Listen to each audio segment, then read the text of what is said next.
Welcome everyone, I'm your host, Welcome23. You're joining me for choices of stories you play in the summer book 1, chapter 11, Rock the Boat. I thought you all might like that. Back at the Celestial, some of your classmates stand around in a circle in the lobby. Nobody moves, nobody speaks. I almost feel like going, error. Visual input is registering as frozen. No, Iris, they're just staring at you. Everyone gawks at the flickering hologram of Iris, emitted from the tiny spherical drone floating behind her. An AI, huh? So what, she ran the observatory? Not exactly. She's a backup copy John restored, but she doesn't know what happened to the island. It remembers nothing? How do you not recognize your mother, by the way, Alistair? No, I apologize for the inconvenience. Nearby on the couches, Michelle is using a first aid kit to tend to the wounded. She snorts. Sounds like a convenient to me. Ouch! Easy, Doc! Pipe down, you big baby. You clearly sprained your wrist in the fall on the mountain. I thought you were the toughest guy in school. Hey, you really think so, Mish? Shut up. I'm just saying, how do we know if she's telling the truth? You do not. I am not programmed to have any facial tics to signal deception. Thanks for making my point.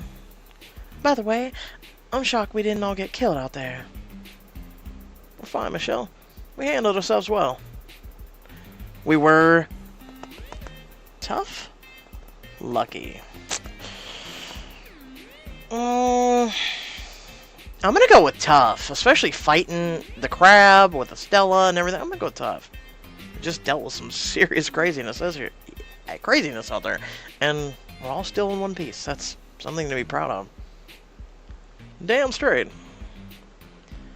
Coming from the guy who played through a fractured tibia, we got lucky. Keep pushing things, and the world's gonna push back. Too late, it already is. What's important is that Michelle has a point. The machine can't be trusted. We should destroy it. Now. Please refrain. What? No way, dude! Stella moves towards the hologram. Raj steps in front of her. Raj outstretched. Out of the way, Raj. No! Stella's right. Raj is right. If I pick Raj, I get Raj points. If I pick Estella, I get Estella points. We want a relationship in the future with Estella. Plus, she's not half wrong, and I'm not judging that on the future that I know. But she's not half wrong. Remember, these choices do change things up just a little. So Estella is right. If we trust this thing, then we're putting ourselves in serious danger. It belonged to Rourke. That's my point. It's like Leela, but worse. You know, words can hurt, Estella. I don't... you know what hurts worse? A bullet. We're not going to go into that. Estella looms towards the drone. Oh dear, not again. I said no! You know, it wasn't too long ago that someone else was hanging around nobody trusted, Estella. And now, a lot of us owe you our lives. You had the chance to earn that trust. We owe the same to Iris. Fine. If I could get my hands on that golden snitch thing, I could get a look at what makes Iris tick. Zara leaps for Iris's projector drone, which dodges her grasping hands. I would prefer if you did not. Just get over here! So, John, those voices on the radio, are you sure that's what they were saying? My god, it's erupting. The volcano's erupting. Iris's holographic mouth moves, but the sound of her voice is that of a panicked man. Oh, well. These would be really interesting things. Now, see, in a story, in an actual book, that would be before, and then it would be quotations, and then what was just said. Just saying. What is she doing? It's what we heard. She must have recorded it. This is unbelievable. The Lordy volcano is erupting, but it's not like anything I've ever seen. God help us all! It's not creepy. That's not creepy at all. Whatever, it's stupid. Makes no sense. Volcano isn't erupted, obviously. Yet. Everyone stops and looks at Grace. We might be hearing broadcasts that haven't happened yet. Grace, what are you saying? We've got to face facts. Saber-tooth tigers, giant mutant crabs, a fox that breathes ice. Now this. Me Jake's eyes and know that both of you are thinking back to those strange atmospheric lights you saw from the airstrip control tower. Now he remembers that, but he didn't, for whatever reason, it got bugged and he didn't come with us. I don't understand that. Everyone's thinking it. I know it's scary, and we want to keep telling ourselves that everything's okay, but we can't afford to do that anymore. So let's just say it out loud, okay? Time travel. I just said it and I'm laughing, but it's true. The group erupts in a cacophony of shouts. That's just silly. This isn't your fan fiction, Grace. Yeah, and I must have skipped the part in evolution textbook about ice-breathing foxes. I didn't say we were traveling to the past, just like the broadcasts. Maybe some things just haven't happened yet. Okay, I mean, let's say, sure, it's got something to do with time. I admit that's the only explanation that accounts for everything we've seen, but what matters is, what do we do about it? I think the observatory proved one thing, that no help is coming for us. We're turbo screwed. It's up to us.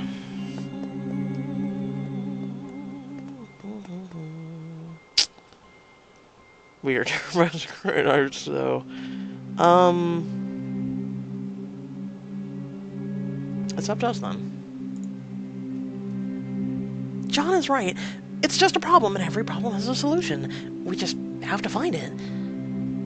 Yeah, sure thing, Mulder. Good thing we've got the crack team of geniuses here to deal with the situation. I can't think that way. I know that what it's like to throw in the towel, but we're all counting on each other.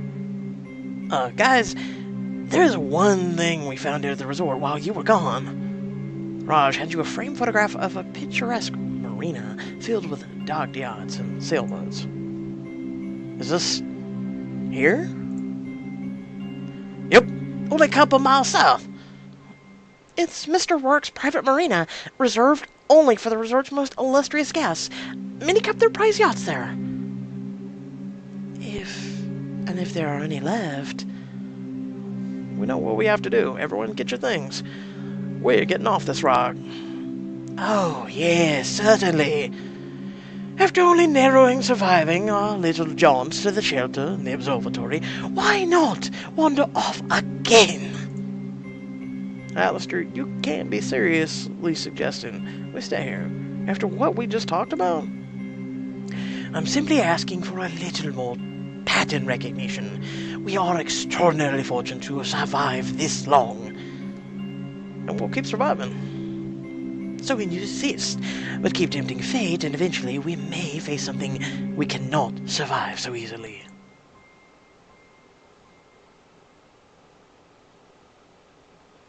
You're back in your hotel suit. Sweet. Gathering your belongings. There's a knock at the door. Hey. Hey. You stare at each other for a tense moment. I'm gonna go with Kither. You collapse into each other like gravity, pulling each other closer than you thought possible. Your lips meet in a wild hunger. I missed you so much, Sean. I missed you. I'm back, Quinn. I'm here now. Quinn places a hand on your chest, gently pushing herself away. She composes herself. Wow, jeez. Get a grip, Quinn. Quinn moves to the window, gazing out on LaHardia.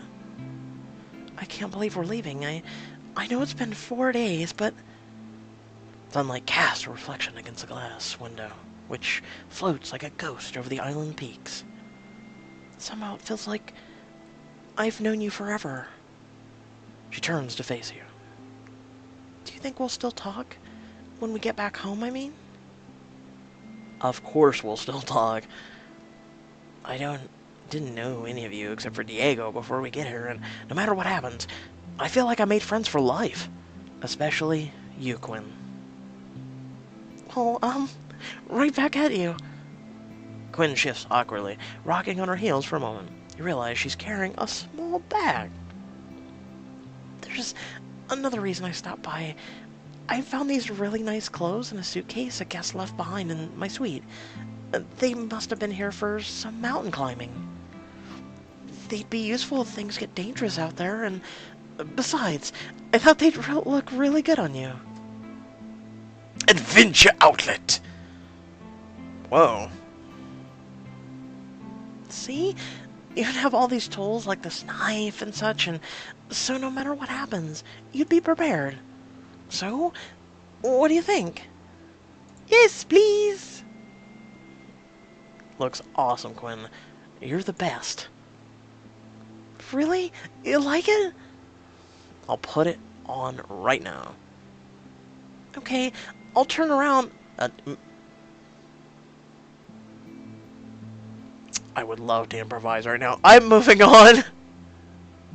Ooh! Ooh! You can watch. Oh? You slowly pull off your shirt. Quinn bites her lip, her eyes trailing over you. You okay there, Quinn? Better than okay. I just kinda don't want you to put on the outfit anymore. Maybe you'll have the chance to take it off me later. Careful. Don't make a girl promises you can't keep. She helps you put on the climbing gear and tightens the straps. So, how's it feel? You look in the mirror. As a matter of fact, it feels amazing. And it looks amazing too, I'm a man! It looks it too. She meets your gaze in the mirror. So, are you ready? Ready as I'll ever be. Let's go. Soon, your entire group is walking along the shoreline, leaving a wide trail of footprints in the sand. You look over your shoulder in time to see the Tower of the Celestial vanish behind the trees. Sticking to the beach makes the walk to the marina a little longer, but it's safer than cutting through the rainforest. You know Sarah looking you up and down. Sarah? Just digging the new look. That's a pretty nice knife you got there. Oh, thanks. Sarah flashes her knife with a practiced flick. It glints in the sun. Mine's bigger. Okay, well, you know what? It's not how big it is, it's how you use it. And I promise you, the blade I carry everywhere I go with me can cut through even metal. So, and it's a tiny thing. It's awesome. Jake surveys the horizon. Iris floats beside him. Got a weather report for us, Princess Leia? I think he's talking to you, Iris. My designation is not Princess Leia. It's 'cause you're a hologram, and she's a hologram in that scene, and... Damn it! If you don't remember any references, nicknames, with you are gonna be a freaking impossible! Alias accepted. Princess Leia now accessing weather scanners. High of 91 degrees, precipitation 0%, humidity 70%, barometer 30.1 inches mercury, visibility 6.2 miles. Perfect weather for the trip. Where exactly are we sailing once we get a boat? Northeast. Santo Domingo is about 250 miles from here, and those big yachts in the marina picture definitely have the range to get us there. Hey Jake, so you're in the military, right? So what exactly is going to happen to us when we get there? I mean, if this time travel crap is real, are we about to get quarantined? Or thrown in the loony bin? What if we go to, like, World War II times, and we have to kill Hitler? I always wanted to kill Hitler. Who doesn't? Who doesn't? Relax. Most likely it'll just be the local Coast Guard. They'll either let us go, or they'll throw us in jail for the rest of our lives. He's just kidding, right? Right, John? Tell me he's just kidding?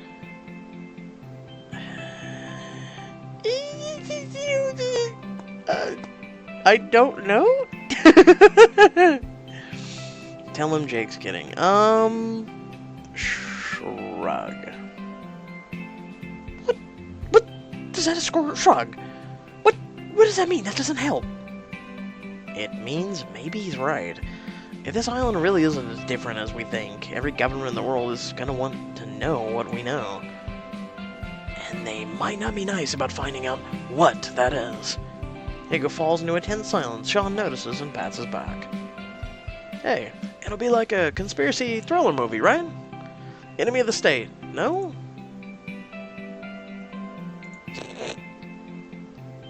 You walk in silence. You overhear Alistair mutter to himself. How could I be so stupid?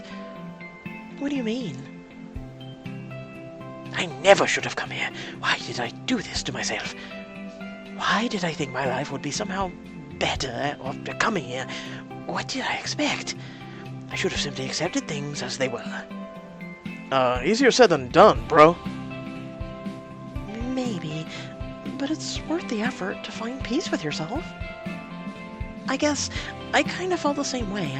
I wanted something else for myself, but I should have known not to wreck the boat. Better to just know your limits. Taking risk just gets you on an FBI watch list.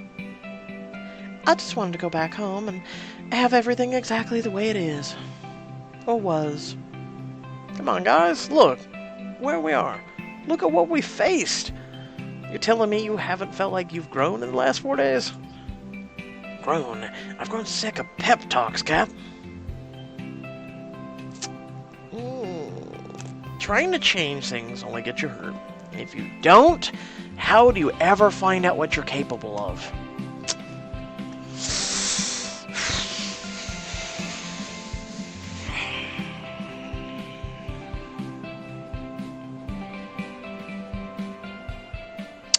I disagree with both. Here's why. Trying to change does get you hurt, but hurting and growth are an opportunity. And changing is growth in and of itself as well. And then also, if you don't try, how do you ever, find out what you are capable of? That I 98% agree with. But there is no try. There is do. You either do or you do not. There is no try. I'm literally Yoda right now, but I'm serious. That's literally the life I've lived by. If I hadn't have tried or done this YouTube thing, I wouldn't have done it. I wouldn't have been who I am, and I would have never known that I could do what I do. So, with that being said, I go with that. Famous last words. That's completely preposterous. I think John's right. Life's a test. You have to keep pushing yourself. I know what you were looking out here, Alistair. But it doesn't matter if you found it. It matters that you tried. What matters is that you succeed or die trying. No, there's a pep talk. Look, Coach, always told me, whether it's an engineering class or a 260-pound linebacker, you've got to look each and every challenge square on the eye and face it head on. Was your coach around 3 feet tall and a motivational poster? Hilarious, coming from a guy who takes his advice from Jose Cuervo. Speaking of Jose, if any of you kids find yourself in Costa Rica, look me up. First round's on me. As you come around the bend in the shoreline, Jake's face falls. What?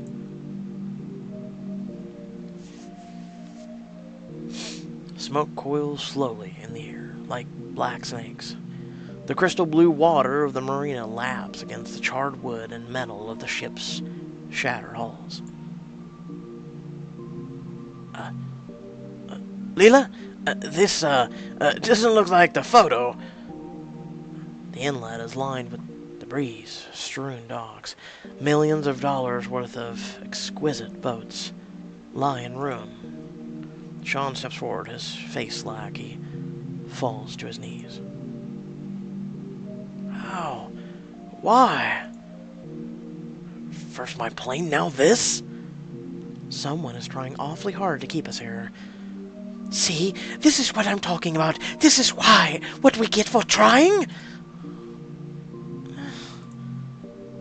Will you shut up, Alistair? You're scaring Grace. Oh. Look at Sean, slumped on his knees, gazed out at the devastation.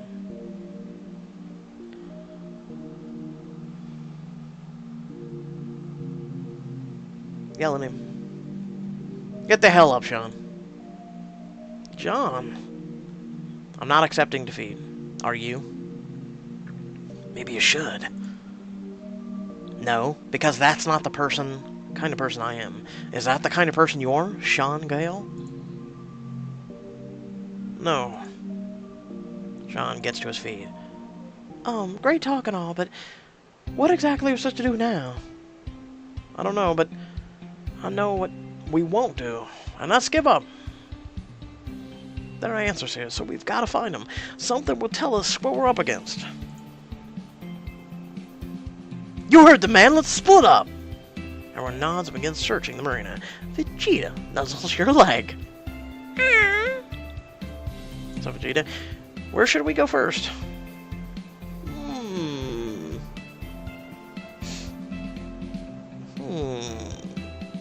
Let's go to Craig. Oh wait, no. Hold on. Diego? No, because that's... Okay, hold on. No, let's go to Leela. Let's go. Spot Leela on the deck of a large yacht. The bow is almost intact, but the ship is snapped in half, with the stern portion mostly submerged. You cross the gangway to join her. Hey, Leela, find anything over here? Not yet, it's just weird. What is? I feel like I recognize this yacht. She heads to the middle of the ship, ending in twisted, splintered steel. A cracked staircase leads down to the partly submerged deck below. Are you going down there? It's flooded. I have to check something. Stop her! Go with her. Go with her. I'm coming with her. Really? Well, let's go then. You head down the stairs into the dark compartment. The water rises quickly around you as you wade further. This must have been the storage compartment. You duck under a hanging cargo net and find several cracked wooden boxes having tumbled from their shelves. Let's be careful, okay? I've got a bad feeling the ship is going to be completely under any minute now. What are you looking for, anyway? Proof. Help me with this? Together, you lift a wooden crate out of the water. Leela wipes the brine off the label. There it is. The vessel's name. Daedalus? I was right. I did recognize the ship. We're on Mr. Rourke's yacht. One of 10 clues found. What does this mean? Why would he leave it here? I look over and see tears welling in Leela's eyes. Leela, I'm sure he's okay somewhere. Thank you, John, but I'm not so sure about that. A sudden crack shakes the floor beneath you. Ah! The boat it's going under the... Water racing above your head cuts off your words. The stern of the ship completely breaks off from the bow and slips below the water surface. You spin around to swim for the exit, but your path is blocked for the thick ropes of the cargo net. I can't get through. You look down and see the knife strapped to your shoulder. That's right, I can use this. You unsheath the knife and quickly saw through the ropes of the cargo net. Grab Leela's hand and pull her after you, swimming out. You both reach the surface, gasping for air, and pull yourselves back onto the docks, just as the others run up. Holy hell, are you guys okay? How'd you even make it out of there? It was all John's quick thinking. I'd be dead right now if it weren't for you. Oh, if only. Oh, I am morbid right there. Whew. But I had to say it. Well, I'm glad you're alright, John. Way to keep your wits about you. Gotta admit, I'm impressed. Thought you were a goner for sure. Thanks for the vote of confidence. Okay, next is... Craig.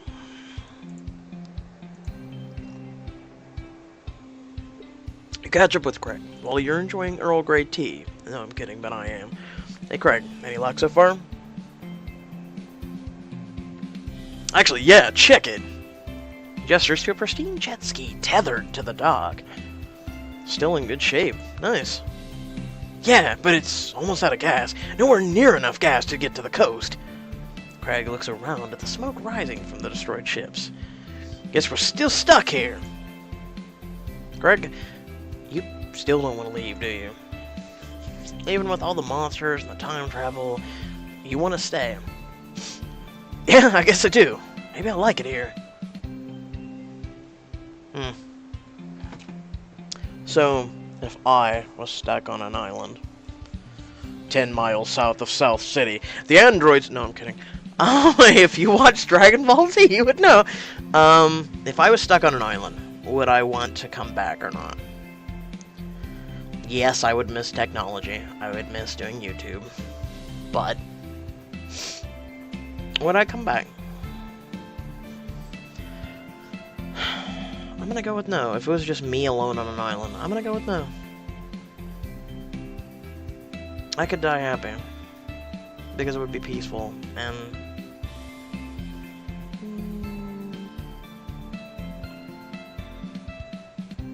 I don't know. I have nothing to go home to either. Craig freezes. Really? Yeah. Nothing I really miss, anyway. And technically you got Quinn on the island. But this place, it's like a fresh start. Maybe it's dangerous, maybe it's weird, but here I feel important somehow, you know? Yeah, actually, I do. Just remember, you're not alone, okay? You touch his arm. Craig nods casually, trying to look nonchalant. Yeah, I know. Thanks, dude. Let's go to Jake. You find Jake leaping from the pier to a splintered sailboat. He deftly maintains balance on the slick deck. Careful there, Joker. Never been careful in my life. He rummages through the storage compartment. Ha! Come to Papa. Tosses something small and orange to you. You catch it. A flare gun? Nice find. Yeah, fire it in the air, because I'm sure that'll work. Save it. He'll lower the flare gun. No point firing it now, when we don't know if anyone's around to see it. We're using good sense. We ought to wait until we see a plane or a ship in the distance. And yet, if you go to rules engagement, my name's William, I'm just gonna go fire all these flares.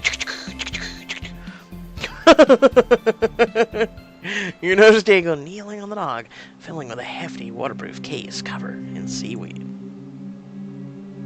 Found something? Maybe. It was floating over there in the water. I can't get it open. Latch is stuck. Every fiber of my being is telling me not to open the creepy box. That's like Movies 101. Well, someone's got to open it. Why don't we do it together? You and Diego team up to pull open the box's lid. Well, it opens, revealing the box's contents. Whoa! Documents on Quinn. More of those dossy ears about our group. Why is there a picture of Quinn in there? Were they tracking us? I seriously doubt the Celestial ran background checks on every guest. Where's the dossy ears? Ooh. Oh, okay. We'll save Quinn for last. Okay, let's go with Craig. So we have Epsilon, Hisao, Kunya, Craig. Oh. Okay.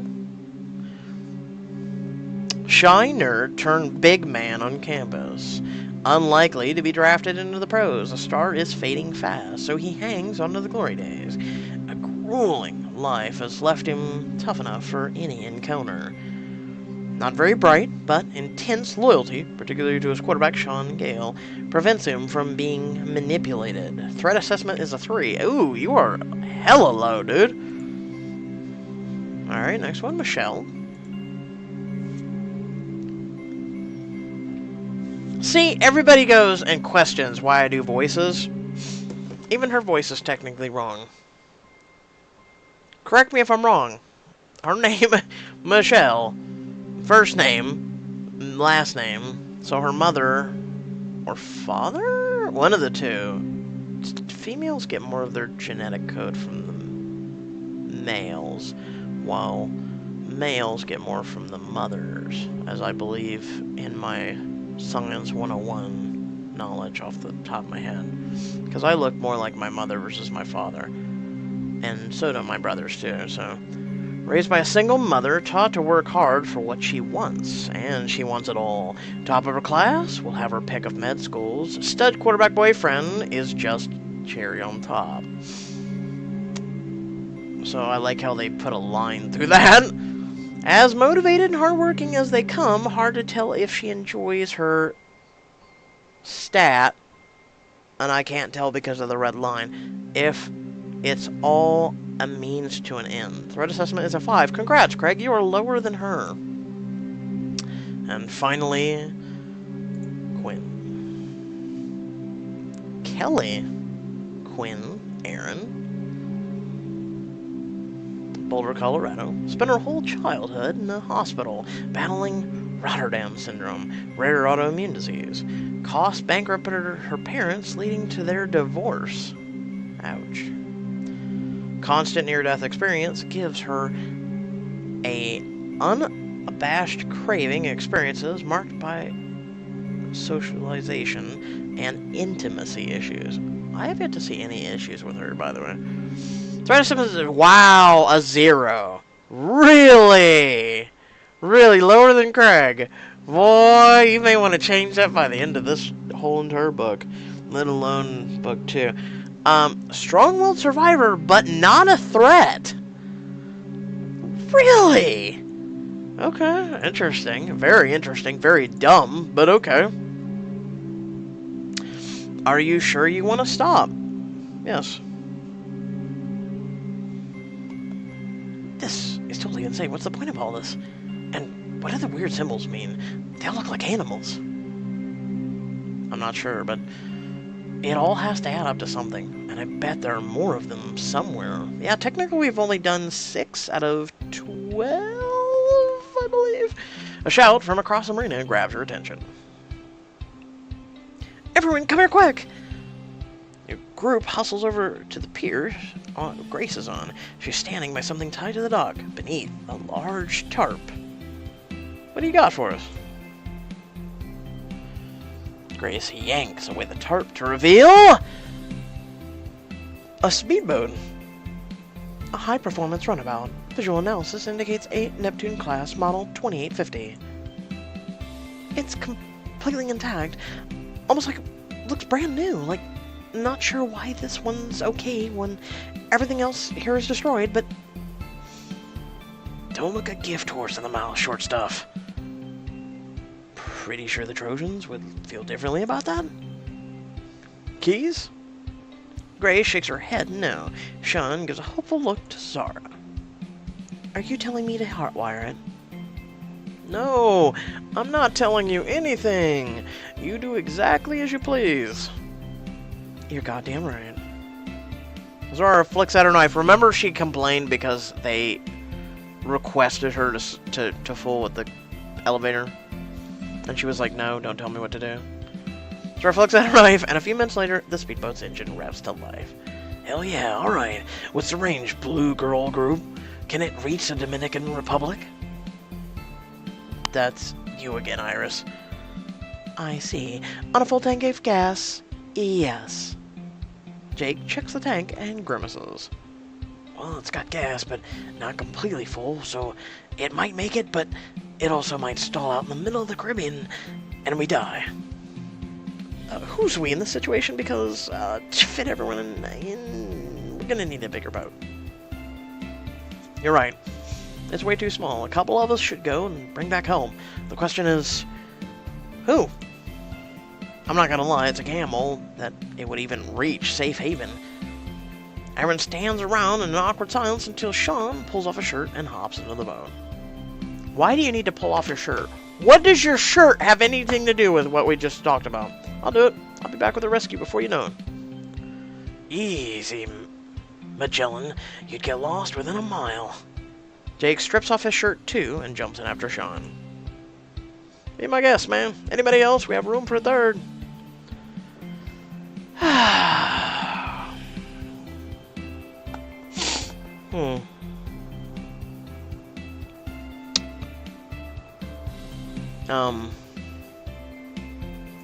I guess. Sean's eyes fall on you. Thanks, Sean. Why don't you pick Michelle? What do you say, Boy Scout? Fancy a spin in a speedboat with me and Steve Rogers over here? I'll join Sean. Yeah, I'll tag along. For all those who are into guy-on-guy action, no, it's not happening. Good luck. I wish you the best of luck. Love you all. Sean and Jake both offer you a hand. You take them, and they help you jump over into the boat. Well, it was nice knowing you. Sorry, huh? Hey, just don't forget about us, okay? I'll be back soon, promise.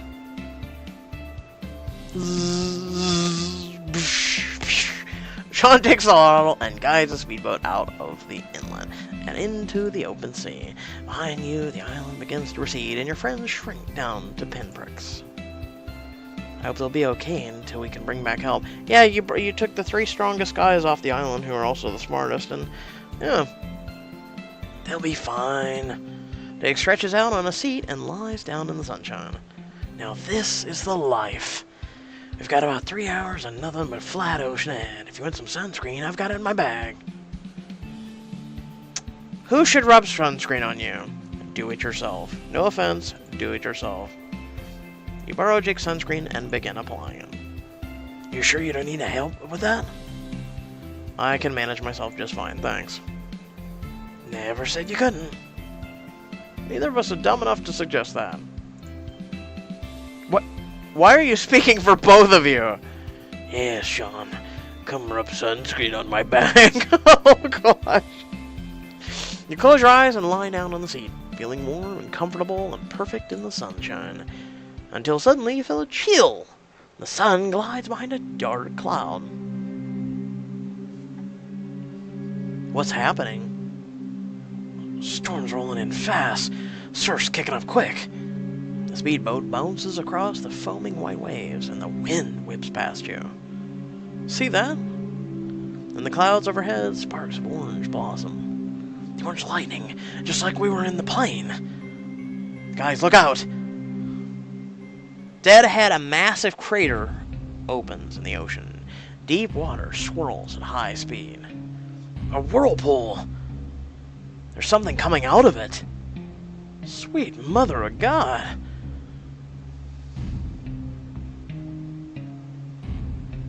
That is so badass. That is so badass. Can I take a moment? Just take a moment. And I want you to think about that. That is badass. That's just awesome. Alright, moving on.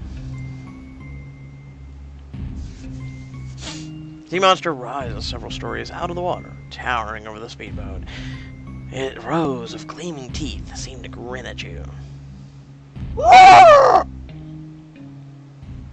There goes my voice. Oh, God. Okay, I'm dead now. 2 for 2 claws. Found. Now that I'm dead. Okay, dying. Ever so slowly. With that being said, I hope you all did enjoy. Feel free to like, comment, share, or subscribe if you're not already. Also in the description below, if you wish to support me or my content, there's a couple links for that, or you can follow me on social media. And until next time, stay well, stay awesome, and I'll catch you all in the next video, which, by the way, Chapters Hide and Seek interactive story is currently up, and I'm doing other things as well. So stay tuned for that. Peace.